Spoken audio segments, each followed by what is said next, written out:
You have probably seen the pitch, an Australian shares option advertised as around 4% yield or 5.7% grossed up, including franking. It sounds like free extra return on top of your dividends. Today, we put that grossed up franked yield head to head against a plainer, higher cash, unfranked portfolio, because the higher percentage does not always mean more money in your pocket. Here is why this matters. On $800,000 in Australian shares at 4% fully franked, the ATO and Vanguard mechanics show you receive $32,000 cash plus $13,714 of franking credits, while an unfranked 4.8% option pays the full $38,400 cash with no credits. According to that ATO and Vanguard arithmetic, the higher franked option hands you $6,400 less real spending money this year. Stretch that over a 20-year retirement, and the framing alone can hide around $128,000 in cash you never received. At a glance, option A is the classic franked Australian shares portfolio marketed on a grossed-up basis, leaning hard on franking credit refunds. Option B is a more diversified mix, blending some franked shares with global or unfranked assets, paying a higher underlying cash yield. The whole comparison turns on one question: is the franking credit extra return, or just your own tax money coming back? Option A is the bread and butter of Australian retirement portfolios. Under the imputation system, according to the ATO and Vanguard, a company earning $100 of profit pays $30 of company tax at the 30% rate, leaving $70 to pay as a franked dividend, plus a $30 franking credit representing tax already paid. For someone in a 0% pension phase fund, that credit is fully refundable, which is a real and legitimate benefit. The catch is in how it gets advertised. Let us be fair to option A. The franking benefit is real. ASFI notes that because superfund tax rates of 15% in accumulation and 0% in pension are below the 30% company rate, franking credits often exceed the fund's tax liability and generate refunds. A Financial Services Council submission using Treasury and Parliamentary Budget Office data found large super funds received $235 million of franking refunds in 2015-16, averaging $4.7 million per fund across 50 funds and benefiting up to 2.6 million accounts. For small APRA-regulated funds, the FSC says refunds lifted yearly returns by up to 4.2% on average. Now the catch. On $800,000 in Australian shares at 4% fully franked, the ATO and Vanguard mechanics give you $32,000 cash plus $13,714 in franking credits, because $32,000 divided by 0.70 grosses up to $45,714. At a 0% personal tax rate, the ATO refunds the full $13,714, but that simply reverses the 30% company tax already taken. Your real economic return before tax was still only 4% cash. The 5.7% headline is a tax adjustment dressed up as yield.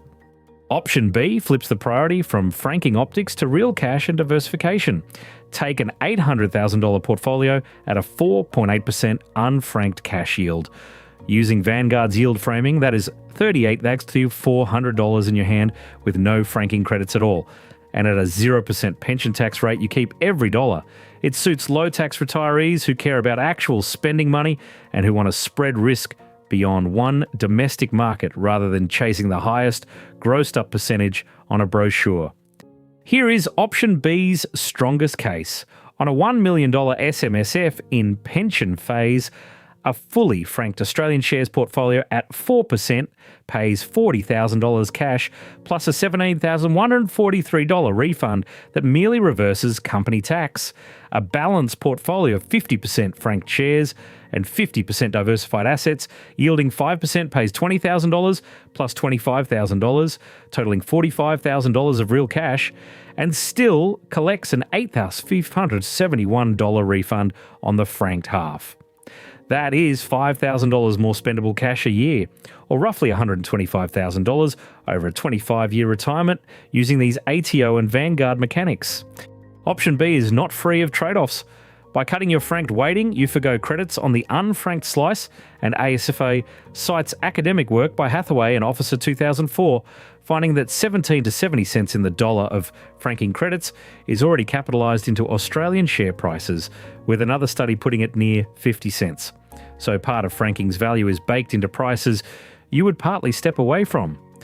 The argument for option B is that more cash today and lower concentration risk outweigh that surrendered embedded value for most low-tax retirees.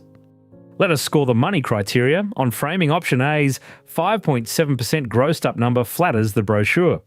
But option B's 4.8 to 5% is real cash, so B takes that round. On actual cash from $800,000, A delivers $32,000 against B's $38,400, again to B. Option A wins on franking refunds, pocketing the full $13,714 per the ATO mechanics. But on real pre-tax return, B's higher underlying cash yield edges ahead once you strip the tax adjustment out. Now, risk and resilience. On diversification, option A is concentrated in one domestic market, while option B spreads across global shares and fixed income, so B wins. On policy risk, ASFA warns that if franking credits became non-refundable, the attractiveness of Australian equity would fall and some price decline would follow, which exposes option A more, handing B another round. On concentration risk, A's heavy domestic bet loses again to B's spread. The defensive case clearly favours diversification. Tally up the rounds. Option A won a single criterion, the franking credit refund, which is genuinely valuable for low-tax holders. Option B won on actual cash, real pre-tax return, diversification, policy resilience, and concentration risk. On the scoreboard, it is not close. For someone in a 0% or low-tax environment, more real cash and less concentration carry the day. If one figure decides this, it is $6,400. According to the ATO and Vanguard mechanics, on $800,000, the higher 5.7% grossed up franked option puts $32,000 of cash in your hand, while the unfranked 4.8% option pays $400. That is $6,400 less real spending money each year from the option that sounded better. For Janet's $900,000 example, a balance switch lifts cash from $34,200 to $40,500, about $6,300 more a year, or $157,500 across 25 years. So who wins? For most retirees in a 0% pension phase or low-tax super environment, option B, the diversified higher cash portfolio, is the winner. The franking credit is real, but for these holders, it is largely a refund of company tax already paid, not extra return their fund created. Once you treat it correctly as a tax adjustment, the diversified option delivers more spendable cash each year and meaningfully less concentration and policy risk. Take Janet, a 63-year-old retiring nurse with $900,000, stylized modelling grounded in ATO, ASFA, FSC and Vanguard figures suggest treating franking as yield and overweighting Australian shares could cost her on the order of $400,000 to $450,000 in lifetime cash and capital. Option A still makes sense only where franking refunds genuinely dominate and you accept the concentration. For everyone else chasing the grossed up headline, the numbers say diversify. Here is the practical rule. Choose option A, the franked shares lean, only if you are genuinely in a 0% or 15% tax bracket where refunds add real value in, and you're comfortable with a heavy domestic concentration. Choose option B, the diversified higher cash mix.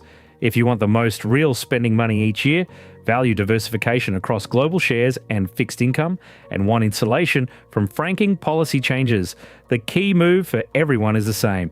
Relabel your dividends, separating true cash yield from franking credits using your ATO pre-fill on MyGov, and check your super's Australian shares weighting on the Your Super comparison tool before deciding. The franking credits trap is simple once you see it. A grossed up yield is a tax adjustment wearing a yield's clothing. Before you pick an income option, separate cash from credits and check your diversification.